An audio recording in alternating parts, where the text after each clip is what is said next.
ಅರೆ ಕಡಿಮೆ ಹಾಕು ಆದ್ರೆ ಅಸಲಿ ಹಾಕು. MDH ಕಾಶ್ಮೀರಿ ಕೆಂಪು ಮೆಣಸಿನ ಪೌಡರ್. ವಂಚನೆ ಕೇಸ್ ಆರೋಪಿಗಳಿಗೆ ಸಚಿವ ಜಮೀರ್ ಸಾಥ್ ಕೊಟ್ಟಿರುವಂತಹ ಆರೋಪ. ಆರೋಪಿಗಳ ಪರ ಜಮೀರ್ ಪೆರಸಂದ್ರ ಪಿಎಸ್ಐಗೆ ಕರೆ ಮಾಡಿದ್ದಾರೆ. ಚಿಕ್ಕಬಳ್ಳಾಪುರ ಜಿಲ್ಲೆಯ ಪೆರಸಂದ್ರ ಪಿಎಸ್ಐ ಜಗದೀಶ್ಗೆ ಜಮೀರ್ ಅಹಮದ್ ಖಾನ್ ಕರೆ ಮಾಡಿದ್ದಾರೆ ಅಂತ. ಜಮೀರ್ ಪಿಎಸ್ಐ ಜೊತೆ ಮಾತನಾಡಿದ್ದಾರೆ ಎನ್ನಲಾದಂತಹ ಆಡಿಯೋ ಈಗ ವೈರಲ್ ಆಗಿದೆ. ನನಗೆ ಬೇಕಾದವರು ಸಮಯ ಕೊಡಿ ಅಂತ ಹೇಳಿ ಜಮೀರ್ ಹೇಳಿದ್ದಾರೆ. ನೋಡಿ, ಜೋಳದ ಉದ್ಯಮಿ ರಾಮಕೃಷ್ಣಗೆ 89 ಲಕ್ಷ ರೂಪಾಯಿ ವಂಚನೆ ಆಗಿತ್ತು.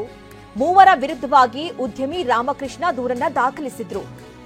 ನಾಸೀರ್, ಅಬ್ದುಲ್ ರಜಾಕ್ ಹಾಗೆ ಅಕ್ಬರ್ ಪಾಷಾ ವಿರುದ್ಧ ದೂರು ದಾಖಲಾಗಿತ್ತು. ಸದ್ಯ ಪಿಎಸ್ಐ ಜಗದೀಶ್ ಮೂವರನ್ನ ವಶಕ್ಕೆ ಪಡೆದು ವಿಚಾರಣೆಯನ್ನ ನಡೆಸ್ತಾ ಇದ್ರು. ಅಕ್ಟೋಬರ್ 13ರಂದು ಜಮೀರ್ ಅಹಮದ್ ಖಾನ್ ಪಿಎಸ್ಐಗೆ ಕರೆ ಮಾಡಿದ್ದಾರೆ. ಅವರಿಗೆ ಸಮಯ ಕೊಡಿ, ನಮ್ಮವರು ಅಂತ ಹೇಳಿದ್ದಾರೆ. ಈಗ ಅವರು ಮಾತನಾಡಿರುವಂತಹ ಆಡಿಯೋ ವೈರಲ್ ಆಗಿದೆ. ನೀವು ಒಂದ್ ಭಾಗದಲ್ಲಿ ಏನ್ ಗಮನಿಸ್ತಾ ಇದ್ದೀರಿ, ಈ ಮೂವರು ಆರೋಪಿಗಳು ಅಕ್ಬರ್ ಪಾಷಾ ಸೇರಿದಂತೆ ಮೂವರು ಆರೋಪಿಗಳ ವಿರುದ್ಧವಾಗಿ ಉದ್ಯಮಿ ರಾಮಕೃಷ್ಣ ದೂರನ್ನ ದಾಖಲಿಸಿದ್ರು. 89 ಲಕ್ಷದಷ್ಟು ವಂಚನೆಯನ್ನ ಮಾಡಿದ್ದಾರೆ ಜೋಳದ ಉದ್ಯಮಿ ರಾಮಕೃಷ್ಣಗೆ ಅನ್ನುವಂಥದ್ದು. ಈ ಕುರಿತಂತೆ ದೂರು ದಾಖಲಾಗಿತ್ತು. ಈ ಬಗ್ಗೆ ಪಿಎಸ್ಐ ಜೊತೆ ಜಮೀರ್ ಅಹಮದ್ ಖಾನ್ ಅವರು ಅವರನ್ನ ಸಮಯ ಕೊಡಿ ಅನ್ನುವಂತಹ ಮಾತನಾಡಿದ್ದಾರೆ ಅಂತ ಆಡಿಯೋ ವೈರಲ್ ಆಗಿದೆ. ಹಲೋ ಸರ್, ನಮಸ್ತೆ ಸರ್. ಸರ್ ನಮಸ್ತೆ ಬ್ರದರ್. ಏನಿಲ್ಲ, ನಮ್ಮ ಹೈದರಾಬಾದ್ ನಮ್ಮ ಅಕ್ಬರ್ ಬಿನ್ ತಬರ್ ಅಂತ ರಿಲೇಷನ್ ಯಾವ್ದೋ ಒಂದು ದುಡ್ಡು ಕೊಡ್ಬೇಕಾಗಿತ್ತಂತ ಯಾರಿಗೋ, ಅಕ್ಬರ್ ಪಾಷಾ ಅಂತ ಏನು ಹೈದರಾಬಾದ್ ಇಂದ ಕರ್ಕೊಂಡ್ ಬಂದಿರಂತ ಏನು? ಹೌದು ಸರ್, ಅದೊಂದು ಚೀಟಿಂಗ್ ಕೇಸ್ ಆಗಿದೆ ಸರ್, ಇಲ್ಲಿ ಫೈರ್ ಆಗಿದೆ. ತಗೊಂಡಿರೋದ್ ನಿಜ. ಅವ್ರು ಹೇಳ್ತಾರ ನಂಗೆ ತಗೊಂಡಿಲ್ಲ ಅವರು. ಒಂಚೂರು ಸಹಾಯ ಮಾಡಿ ಬ್ರದರ್, ನನ್ಗೆ ಭಾಳ ಬೇಕಾಗಿರೋರು. ಸರಿ ಸರ್. ಏನ್ ಮಾಡಕ್ ಸಾಧ್ಯತೆ? ಈಗ ಅವ್ರಿಗೆ ನಾವು ಚಾನ್ಸ್ ಕೊಟ್ಟಿವಿ ಸರ್, ಸೆಟಲ್ ಮಾಡ್ಕೊಳ್ಳಿ, ಕ್ಲಿಯರ್ ಮಾಡ್ಕೊಳ್ಳಿ, ನಾವು ಕೇಸ್ ಕ್ಲೋಸ್ ಮಾಡ್ತೀವಿ ಅಂತ. ಅಲ್ಲಿನೂ ಹೈದರಾಬಾದ್ಗೆ ಹೋಗಿ ಅಲ್ಲಿನೂ ಕೊಟ್ವಿ, ಇಲ್ಲಿನೂ ಕರೆದು ಹೇಳಿದ್ವಿ, ನೀವು ಇಲ್ಲೇ ಕುತ್ಕೊಂಡು ಸೆಟಲ್ ಮಾಡಿದ್ರೆ ನಾನು ಬಿ ರಿಪೋರ್ಟ್ ಹಾಕೊಳ್ತೀನಿ. ಬಟ್ ಅವ್ರೇನೋ ಈಗೋ ಪ್ರಶ್ನೆ ಅವ್ರಿಗೂ ಇವ್ರಿಗೂ, ಅವ್ರು ಒಪ್ತಾ ಇಲ್ಲ, ಇವ್ರು ಒಪ್ತಾ ಇಲ್ಲ. ಒಂದ್ ಚಾನ್ಸ್ ಕೊಟ್ಟಿ, ಸ್ವಲ್ಪ ದಿನ ಟೈಮ್ ಕೊಟ್ಟು ಬಂದೆ ಅವ್ರಿಗೆ ನಾವೀಗ ಸೆಟಲ್ ಮಾಡೋದಕ್ಕೆ ನಾವು ಅಪರ್ಚುನಿಟಿ ಕೊಡ್ತಾ ಇದೀವಿ ಸರ್. ಮಾಡ್ಕೊಳ್ಳಿ, ಅವ್ರು ಕಳ್ಸಿರೋದು ನಿಜಾನೇ, ತಗೊಂಡಿರೋದು ನಿಜ, ಅದು ಡಿನೇ ಮಾಡೋದಕ್ಕೆ ಡಾಕ್ಯುಮೆಂಟ್ ಇಲ್ಲ. ತಗೊಂಡಿರೋದು ನಿಜ, ಕೊಟ್ಟಿರೋದು ನಿಜ. ಆಮೇಲೆ ಅವ್ನು ಹೇಳ್ದಂಗ ಅಷ್ಟು ದುಡ್ಡಿಲ್ಲ. ಕೂತ್ಕೊಂಡು ನನ್ ಮುಂದೆ ಹೇಳಿದ್ರೆ ನಾನು ಕ್ಲಿಯರ್ ಮಾಡ್ತಾ ಇದ್ದೆ ಸರ್. ಇದೊಂದು ಅವಕಾಶ ಕೊಡಿ ಒಂದು ಸರ್. ಬರ್ಲಿ ಸರ್, ನಾನು ಸೆಟಲ್ ಕ್ಲಿಯರ್ ಮಾಡ್ಕೊಡ್ತೀನಿ ಸರ್. ನೋಡಿ, ಈ ಕೇಸ್ನಲ್ಲಿ ಉದ್ಯಮಿ ರಾಮಕೃಷ್ಣನಿಂದ ಹೈದರಾಬಾದ್ಗೆ ಜೋಳ ಸೇಲ್ ಆಗುತ್ತೆ.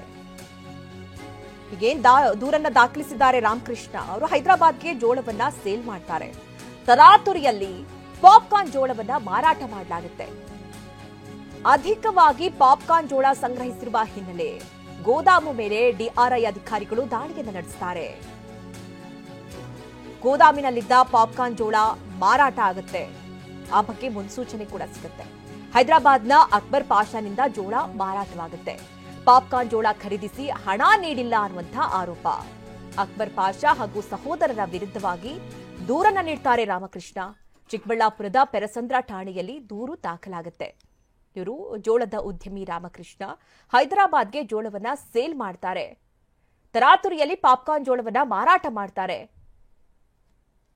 ಅಧಿಕವಾಗಿ ಪಾಪ್ಕಾರ್ನ್ ಜೋಳ ಸಂಗ್ರಹಿಸಿರುವಂತಹ ಹಿನ್ನೆಲೆಯಲ್ಲಿ ಅವರ ಗೋದಾಮಿನ ಮೇಲೆ ಅಧಿಕಾರಿಗಳು ದಾಳಿ ನಡೆಸುತ್ತಾರೆ. ಹೀಗಾಗಿ ತರಾತುರಿಯಲ್ಲಿ ಅವರು ಜೋಳವನ್ನ ಮಾರಾಟ ಮಾಡಿರ್ತಾರೆ, ಹಣವನ್ನ ಪಡೆದಿರೋದಿಲ್ಲ.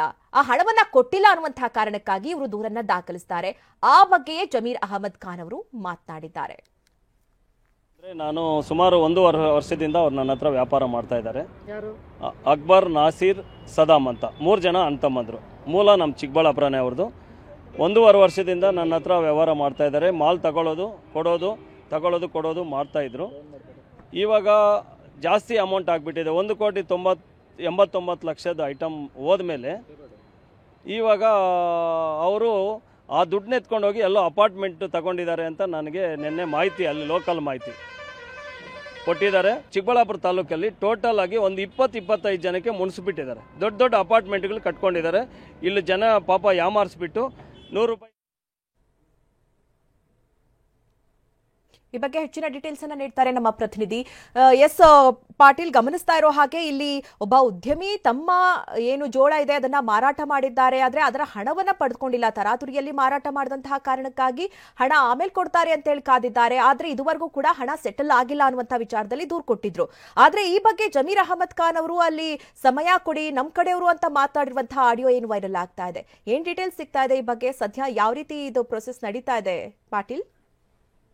ಅದು ಈ ಚಿಕ್ಕಬಳ್ಳಾಪುರ ತಾಲೂಕು ಪೆರಸಂದ್ರವನ್ನು ನಿವಾಸ ಇರ್ತಕ್ಕಂಥ ಮತ್ತು SLN ಟ್ರೇಡರ್ಸ್ ನ ಒಂದು ಮಾಲೀಕ DN ರಾಮಕೃಷ್ಣಪ್ಪ ಅಂತ ಇದ್ದಾರೆ. ಅವರು ಈ ಭಾಗದಲ್ಲಿ ರೈತರಿಂದ ಒಂದು ಪಾಪ್ಕಾರ್ನ್ ಜೋಳವನ್ನು ಸಂಗ್ರಹಿಸಿ ಬೇರೆ ಬೇರೆ ದೇಶ ವಿದೇಶಗಳ ಜೊತೆ ಒಂದು ಪ್ರವಾಸ ಮಾಡ್ತಾರೆ. ಹೀಗೆ ಅವರು ಈ ಚಿಕ್ಕಬಳ್ಳಾಪುರದಿಂದ ಹೈದರಾಬಾದ್ ಇರ್ತಕ್ಕಂಥ ಒಂದು HKGN ಮುಸ್ಕಾನ್ ಪಾಪ್ಕಾರ್ನ್ ಟ್ರೇಡರ್ಸ್ ಅಂತಕ್ಕಂಥ 3 ದಿನ ಸಹೋದರರಿಗೆ ಅವರು 1,89 ಲಕ್ಷ ರೂಪಾಯಿ ಮೌಲ್ಯದ ಒಂದು ಪಾಪ್ಕಾರ್ನ್ ಜೋಳಗಳನ್ನು ಸರಬರಾಜು ಮಾಡುತ್ತಾರೆ. ಸರಬರಾಜು ಮಾಡಿ ಕೆಲಗಳ ಕಾಲ ಕಾದ್ರೂ ಸಹ ಅವರು ಹಣವನ್ನು ಕೊಡುವುದಿಲ್ಲ. ಇದರಿಂದ ಇವರು ಪದೇ ಪದೇ ಬೇಡ್ಕೊಂತಾರೆ, ಆದ್ರೂ ಸಹ ಅವರ ಹಣವನ್ನು ಕೊಡುವುದಿಲ್ಲ. ಇದರಿಂದ ಅವರು ಚಿಕ್ಕಬಳ್ಳಾಪುರ ತಾಲೂಕು ಪೆರಸಂದ್ರ ಪೊಲೀಸ್ ಠಾಣೆಯಲ್ಲಿ ದೂರನ್ನು ದಾಖಲಿಸಿ ನ್ಯಾಯ ಕೊಡಿಸುವಂತೆ ಒಂದು ಮನವಿ ಮಾಡುತ್ತಾರೆ. ಈ ಹಿನ್ನೆಲೆಯಲ್ಲಿ ಪೊಲೀಸರು ಪೆರಸಂದ್ರ ಪೊಲೀಸ್ ಠಾಣೆ PS ಆಗಿದ್ದಂತ ಜಗದೀಶ್ ರೆಡ್ಡಿ ಅವರು ಹೈದರಾಬಾದ್ಗೆ ಹೋಗಿ ಅಲ್ಲಿ 1 ವಾರಗಳ ಕಾಲ ಇದ್ದು ಇದರ 3 ಜನರಲ್ಲಿ ಈ ಅಕ್ಬರ್ ಪಾಷಾ ಅಂತಕ್ಕಂಥವ್ರನ್ನ ಅರೆಸ್ಟ್ ಮಾಡ್ಕೊಂಡು ಬಂದಿದ್ರು ಮತ್ತು ವಿಚಾರಣೆ ಮಾಡ್ತಕ್ಕಂಥ ಸಂದರ್ಭ ಇತ್ತು. ಈ ಅರೆಸ್ಟ್ ಮಾಡಿದ ಸಂದರ್ಭದಲ್ಲಿ ನಮ್ಮದೇ ರಾಜ್ಯದಿಂದ ಸಚಿವರಾದಂತಹ ಜಮೀರ್ ಅಹಮದ್ ಅವರು ಇವರಿಗೆ ಜಗದೀಶ್ ರೆಡ್ಡಿ ಅವರಿಗೆ ಕರೆ ಮಾಡಿ ಪೊಲೀಸರ ಮೇಲೆ ಆರೋಪಿಯ ಪರವಾಗಿ ಒಂದು ಪ್ರಭಾವ ಬೀರುವಂತ ಒಂದು ಕೆಲಸವನ್ನು ಮಾಡಿದ್ದಾರೆ. ಅಂದ್ರೆ ಈಗ ಆರೋಪಿ ಎಲ್ಲ ನಮ್ಮ ರಿಲೇಷನ್ ಇದ್ದಾರೆ, ಹಾಗಾಗಿ ಅವರು ಅಷ್ಟು ದುಡ್ಡಿನ ಮಾಲನ್ನು ಸಂಗ್ರಹಿಸಿಲ್ಲ ಮತ್ತು ಇದರಲ್ಲಿ 50 ಲಕ್ಷದಷ್ಟು ಹಣವನ್ನು ಸಹ ಕೊಟ್ಟಿದ್ದಾರೆ. ಈಗ ಅವರು ಮಾಲನ್ನ ಖರೀದಿ ಮಾಡಿದರೆ ನಿಜ ಮತ್ತು ಈಗ ಈ ರೀತಿ ತಕ್ಷಣ ಅರೆಸ್ಟ್ ಮಾಡಿದ್ರೆ ಏನು ಮಾಡೋಕ್ಕಾಗೋದಿಲ್ಲ. ನೀವು ಅವರಿಗೆ ಸಹಾಯ ಮಾಡಿ ನಿಮಗೆ ಬೇಕಾದವರು ಇದ್ದಾರೆ, ಅವರು ಹಣವನ್ನು ಕೊಡ್ತಾರೆ, ಅವರಿಗೆ ಸಮಯಾವಕಾಶವನ್ನು ಕೊಡಿ ಅಂತ ಹೇಳಿದ್ದಾರೆ. ಇದಾದ್ಮೇಲೆ ಪೊಲೀಸರು ಏನ್ ಮಾಡಿದ್ರೆ ಅವ್ರನ್ನ ಠಾಣೆಯ ಬೇಲ್ ಮೇಲೆ ಅವ್ರನ್ನ ಬಿಟ್ಟು ಕಳಿಸಿದ್ರು. ಈಗ ಆಗಿ 1 ವಾರ ಆದ್ರೂ ಸಹ ಇವರು ಈ ಒಂದು ಹಣವನ್ನು ವಾಪಸ್ ಕೊಟ್ಟಿಲ್ಲ. ಇದರಿಂದ ನನ್ನಂತ ರಾಮಕೃಷ್ಣ ರೆಡ್ಡಿ ಇದ್ದಾರೆ, ಇವರು ಜಗದೀಶ್ ರೆಡ್ಡಿ ಅವರಿಗೆ ಏನು ಸಚಿವರು ಕರೆ ಮಾಡಿ ಮಾತನಾಡಿದ್ರು ಆ ವಿಡಿಯೋವನ್ನ ಪಡೆದುಕೊಂಡು ಶಾಸಕ ಒಬ್ಬರಿಗೆ ಸಚಿವರೊಬ್ಬರಿಗೆ ತೋರಿಸಬೇಕು ಅಂತ ಹೇಳಿಕೊಂಡು ಇದು ಸಾಮಾಜಿಕ ಜಾಲತಾಣದಲ್ಲಿ ವೈರಲ್ ಆಗಿದೆ. ಈ ಮತ್ತೊಂದು ಕಡೆಗೆ ಇವರೇನು ರಾಮಕೃಷ್ಣ ರೆಡ್ಡಿ ಇದ್ದಾರೆ, ಅವರು ಈ ಹಿಂದೆ ಇವ್ರ ಮೇಲೆ ಡೈರೆಕ್ಟರೇಟ್ ಆಫ್ ರೆವಿನ್ಯೂ ಇಂಟೆಲಿಜೆನ್ಸ್ ಅವರು ರೈಡ್ ಮಾಡಿದಾಗ ರೈಡ್ ಮಾಡೋ ಮುನ್ಸೂಚನೆ ಸಿಕ್ಕ ಸಂದರ್ಭದಲ್ಲಿ ಇದನ್ನ ತರಾತುರಿಯಾಗಿ ಅವರಿಗೆ ಮಾಲನ್ನ ಮಾರಾಟ ಮಾಡಬೇಕಂತ ಒಂದು ಆರೋಪ ಕೇಳಿ ಬಂದಿದೆ. ಆಗ ಅವರಿಗೆ ಅಧಿಕಾರಿಗಳು ನಮ್ಮ ಮೇಲೂ ದಾಳಿ ಮಾಡಬಹುದು ಅಂತ ನಾವು ರೈತರಿಗೆ ಅರ್ಧ ರೇಟ್ ಅಲ್ಲಿ ಮಾರಾಟ ಮಾಡಿದೀವಿ, ಅದು ನಮಗೆ ಲಾಸ್ ಆಗಿದೆ, ನಮಗೆ ಸಮಯ ಕೊಡಿ, ಹಣ ಕೊಡ್ತೀವಿ ಅಂತ ಹೇಳಿ ಹೈದರಾಬಾದ್ ವ್ಯಾಪಾರಿಗಳು ಸಹ ಮನವಿ ಮಾಡಿದರೆ. ಓಕೆ, ಥ್ಯಾಂಕ್ ಯು ನಿಮ್ಮೆಲ್ಲ ಡೀಟೇಲ್ಸ್ಗಾಗಿ. MDH ನ ಕಿಚನ್ ಅಲ್ಲಿದ್ರೆ ನಾವು ಎಲ್ಲವನ್ನು ಮಾಡಬಹುದು. ಬೆಂಗನ್ ಕಾ ಬರ್ತಾ, ಆಲೂ ಗೋಬಿ, ಭಿಂಡಿ ಮಸಾಲಾ, ಇನ್ನೂ ಬಹಳಷ್ಟು. MDH